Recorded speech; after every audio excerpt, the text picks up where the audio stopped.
dadating ka na espesyal na bisita at gusto mo silang mapawaw sa handa mo, try mo yung Graham Coffee Crumble na panalo sa sarap. Ang sarap ng combination ng coffee, cream, then may pagka-crunchy dahil sa cashew. Gusto mo rin ba?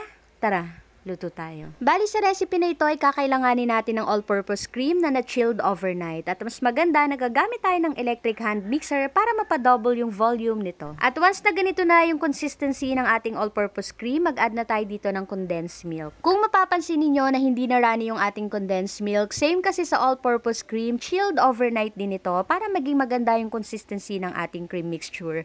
Mga 3/4 lang pala yung nilagay ko dito. And once na well combine na yung dalawang ingredients, mag-add na tayo dito ng 1 stick ng black coffee. Kahit na anong brand po ay po pwede. At dito pala sa recipe ko na ito, hindi ko na dinamihan ng black coffee kasi may mga bata nakakain. Pero kung gusto ninyo na may konting tapang or mas matapang yung timpla ng coffee, pwede pa po kayo ditong magdagdag. Next, kakailanganin din natin dito ng Graham crackers na 210 grams at kailangan din pala nating magtimpla ng 1 stick ng black coffee sa 1/2 cup ng water. At sa paggawa ng ating Graham Coffee Crumble, i-dip muna natin yung Graham sa coffee na tinimpla natin kanina at may natira tayong condensed milk, lagyan natin ito ng 1 kutsara bago natin lagyan ng cream mixture. After natin itong malagyan ng cream mixture, lagyan natin ito ng chocolate chips. Kahit na anong brand po ay po pwede.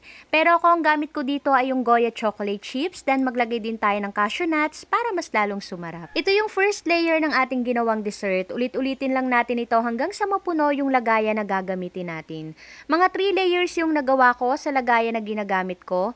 Bali sa mga ingredients na ginamit ko, isang ganito kalaki yung nagawa ko, then isang maliit. At yung complete recipe at yung exact measurement ng mga ingredients na ginamit ko ay nasa dulo po ng aking video. Kung mapapansin ninyo, tinataktak ko yung lagayan para masiksik hanggang ilalim at maging maganda yung pagkakalayer ng Graham and cream. At bago ko pala makalimutan, gusto ko po palang mag-thank you sa mga taong naging parte na ng aming pamilya ng aking boyfriend.